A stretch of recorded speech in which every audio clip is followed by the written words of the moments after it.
الخطورة موجودة وخطورة لا زالت مستمرة. فرصة تمريرة، هيا ممكن الآن يا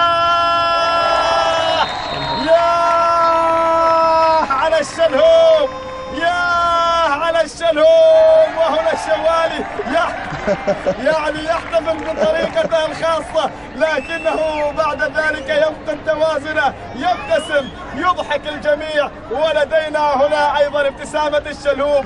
كل من في أرضية الملعب مبتسم، كل من يقف خلف شاشة أبو ظبي الرياضية مبتسم. هي مباراة الحقيقة للابتسامة، مباراة لذكرى إنسان عزيز على قلبنا، مباراة فيها الآن الهدف الثاني بهذه الصورة الحلوة، بهذه الصورة الجميلة، بهذه الصورة الرائعة. لاحظ التمريرة من الشوالي، ولاحظ الاستلام من الشلهوب، ولاحظ النهاية بعد ذلك وين في الشباك الرائعة. وعلى ذلك أصبحت الأمور الآن فيها 3 أهداف